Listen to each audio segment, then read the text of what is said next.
Mapas cartográficos do mundo não são documentos fáceis de criar e estabelecer. Eles exigem um entendimento sólido sobre o tamanho e a forma da nossa Terra. Eles exigem um entendimento completo dos círculos de latitude que são essenciais para o funcionamento do nosso mundo. Eles exigem uma compreensão complexa dos continentes e massas de terra.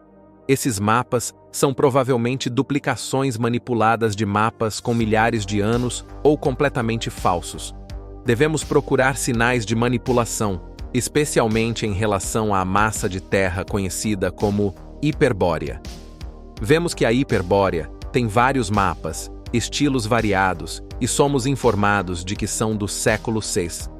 Mas por volta do século XVII, vemos a Hiperbórea começar a ser apagada dos mapas.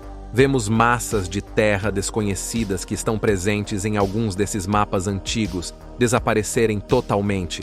E então, ocorreu-me a mensagem deste fato simples: não temos mapas confiáveis nenhum único. Não temos nenhuma fonte confiável para nos mostrar uma imagem maior do reino em que habitamos. Eu continuei minha jornada e me aventurei mais fundo na floresta. O caminho para o centro que me levou até ali havia acabado. Eu não podia voltar e não havia caminho à minha frente. Eu fiquei realmente perdido. Como saber para onde você está indo se você não sabe onde você está, em primeiro lugar, se você não tem um mapa? Todos os marcos históricos em que eu havia investido algum grau de confiança antes eram agora completamente não confiáveis e questionáveis. Quanto foram editados pelos controladores? Quanta verdade sobrou? E se todos os mapas forem falsos? Por que estão escondendo os mapas dos últimos 2000 anos? Não temos um único preciso ou honesto mapa do mundo. E, como em todos os momentos de estar perdido, logo antes do desespero tomar conta, é uma circunstância imprevista que me pôs de volta no caminho. Eu tropecei no grosso mato excessivo e saí para uma clareira iluminada pela lua, com um pequeno lago. Nesta clareira, eu conheci uma figura misteriosa chamada Sturgios. Eu disse a ele que estava perdido e ele me disse para vir e olhar para o lago. Ele me disse para observar a água. O que eu tinha visto? Ele perguntou. Eu mesmo, respondi, meu reflexo ondulando e brilhando na luz da lua. Espelho, espelho, olhe além de si mesmo, ele disse. O que você vê? E lá estava, como sempre esteve. Espelho, espelho, bem alto. Espelho, espelho, lá no céu. Espelho, espelho, oh, como eles mentem.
Isso não pode estar todo esse tempo escondido à vista de todos, o reflexo distorcido, não confiável, mas constante. Uma imagem quase fotográfica do nosso mundo conhecido. E o que é isso? Este é o mundo desconhecido. Obrigada, Sturgius, por todo o seu trabalho. Sturgius mapeou cada continente nos mínimos detalhes. Seu trabalho é meticuloso. Ele mapeou fusos horários, estações, rotas de voo e distâncias. O primeiro mapa verdadeiro da Terra plana, e é o mais importante, principalmente devido às massas de terra desconhecidas aqui, que Sturgius deu o nome de Terra Vista, em homenagem à massa de terra com o mesmo nome. Porque nunca ouvimos falar dessas terras antes. Se a área aqui é o nosso mundo conhecido, então o reino é absolutamente enorme. Mas espere um minuto. A apresentação de Sturgius sobre o nosso mundo conhecido aqui mapeia os 5 círculos proeminentes de latitude.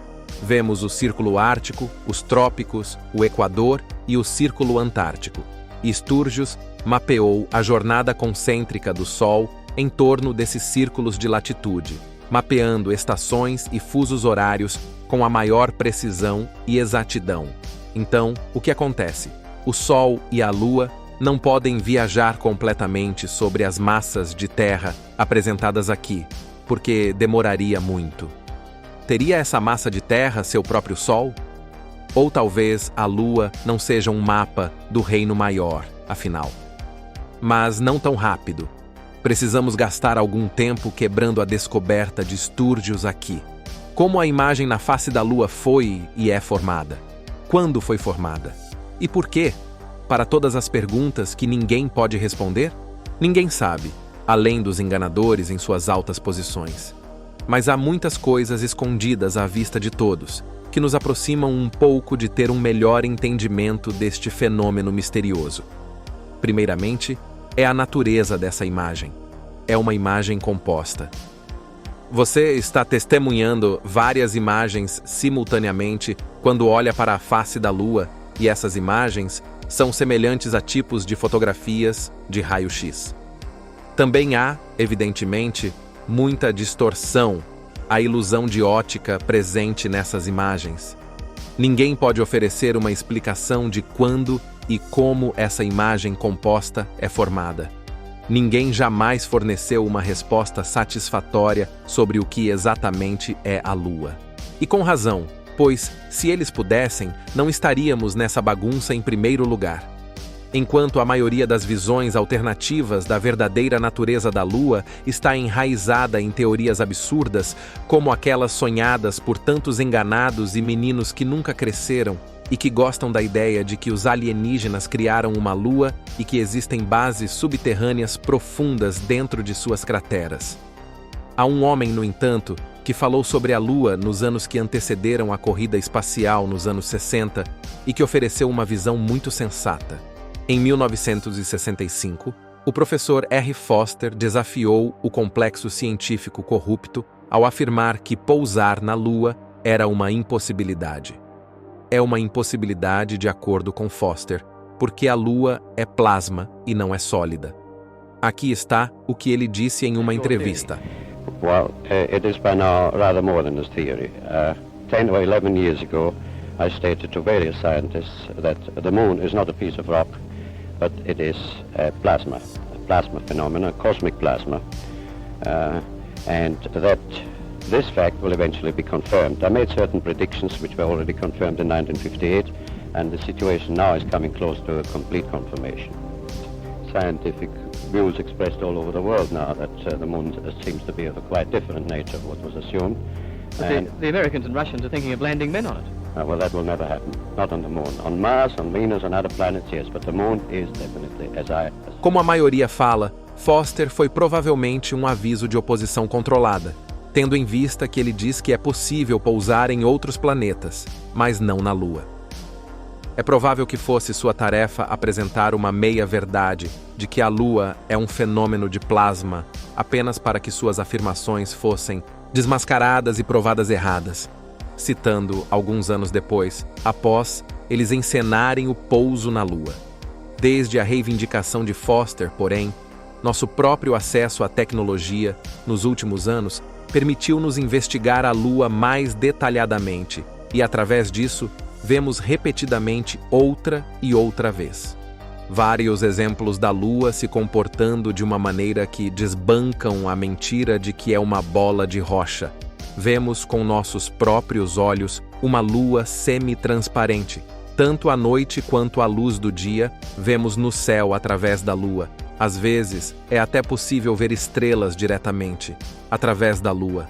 Muitos têm repetidamente demonstrado que o luar é mais frio do que a sombra à noite, e, portanto, não pode ser a luz do Sol refletida, pois não possui calor residual. Também sabemos que objetos esféricos não refletem luz pelas leis da reflexão. A luz se concentra em um ponto de destaque e não reflete. Você também pode ver as frequentes duas crescentes quando a Lua e o Sol estão próximos um do outro. Significa que é impossível para o solo ser lançado na sombra da Terra à Lua. Então, se a Lua for um fenômeno de plasma, então, como poderia ser formada em primeiro lugar? É na apropriação e demonização do símbolo da suástica que achamos muitos entendimentos interessantes. A existência de uma vasta quantidade de literatura histórica e simbolismo, sugestivas de uma abertura vértice no centro do nosso mundo, é muito prevalente para ser coincidência. Já vimos muito disso antes, mas muito estranhamente, nos anos seguintes e durante a demonização completa e a erradicação da associação da suástica com o ovócito, encontramos algumas informações adicionais em relação ao vértice central que são surpreendentes. Além da apropriação da suástica como seu emblema, os nazistas também foram obcecados por um símbolo muito semelhante, que é o Sol Negro. Antes do nascimento do regime nazista, existia uma sociedade secreta oculta na Alemanha chamada Sociedade da Alma, às vezes alternativamente pronunciada Thule, a qual tinha subfacções dentro dela. Uma dessas subsociedades, dizem-nos, era a Sociedade do Sol Negro. Influenciada pelos Rosacruzes e outros grupos herméticos, a Sociedade Thule colocou ênfase especial na superioridade de uma suposta raça ariana, com poderes místicos inatos. A Sociedade Thule derivou o seu nome de um país mítico do norte da lenda grega. Thule era supostamente uma terra localizada ao norte de Far, outros chamam de Hiperbórea. A Sociedade Thule acreditava, dizemos, que uma raça mais antiga, os arianos, colonizaram nossa terra e foram localizados no centro de nossa terra oca. O almirante Byrd, o explorador militar da Antártica, também fez referência a uma terra oca como uma entrada pelo Polo Norte. A Sociedade Thule também acreditava que o Sol Negro era uma grande bola de matéria-prima que existia no centro da Terra e emanava radiação na forma de energia vril. Essa energia tem muitos nomes. Alguns a chamaram de Chi, luz astral, forças ódicas ou orgone. Em 1933, o principal arquiteto do evento conhecido como o Holocausto, Heinrich Himmler, adquiriu o castelo Wewelsburg, um maravilhoso pedaço de infraestrutura e tecnologia do mundo antigo. Ele supostamente remodelou o castelo e, ao fazer isso, imprimiu o símbolo do Sol Negro no chão de mármore, o qual veio a ser conhecido como o Salão do General. Muito do que veio à tona em relação às sociedades secretas alemãs, antes e durante o regime nazista, é desinformação deliberada, cuidadosamente controlada, com a única intenção de distração e demonização. A desinformação a respeito dessa sociedade serviu para alimentar ainda mais a agenda de OVNIs e aliens, na qual muitos, como Jordan Sather, David Wilcock e Corey Goode, desde então aderiram e promoveram. Eles fazem parte de uma agenda de oposição controlada. Eles são mentirosos. A única intenção de divulgar informações sobre as sociedades secretas alemãs foi unir um conceito ridículo de uma raça ariana superior alienígena existente no núcleo norte do nosso mundo, ou abertura ao centro, com os maníacos da ditadura que resultou em genocídio horrendo, ou, em outras palavras, para fazê-los parecer mais loucos do que já eram.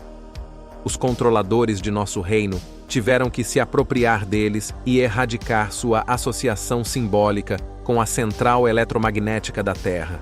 E, embora eu não ache que exista um sol negro debaixo de nós, se a noção disso parece absurda e rebuscada, basta lembrar que a maioria da população mundial já aceitou que existe algum tipo de esfera escura abaixo delas, atuando como uma fonte de energia eletromagnética do nosso mundo. O heliocentrismo convenceu tantos de que, dentro de sua bolinha azul falsa, existe um núcleo esférico de ferro sólido a uma temperatura de mais de 5.000 graus, seu próprio Sol Negro. Curiosamente, eles nunca representam este núcleo de ferro com cores normalmente associadas a metais, preto ou cinza escuro, em suas ilustrações, apesar de nos dizer que é uma esfera cristalina de ferro sólido envolvendo um núcleo sólido de ferro. Está uma camada externa de ferro fundido. É por causa desse ferro líquido quente que a Terra tem um campo toroidal magnético. Esses diagramas patéticos que lembram mexericas, apesar do fato de que a maior profundidade que um ser humano já perfurou na Terra é de apenas 13 quilômetros, o modelo central interno de energia, porque de fato, uma realidade de nosso mundo não pode existir sem ela. É provável que a noção de um sol negro abaixo de nós seja mais distração, embora não seja tão absurda quanto o modelo heliocêntrico. Voltaremos a isso mais tarde.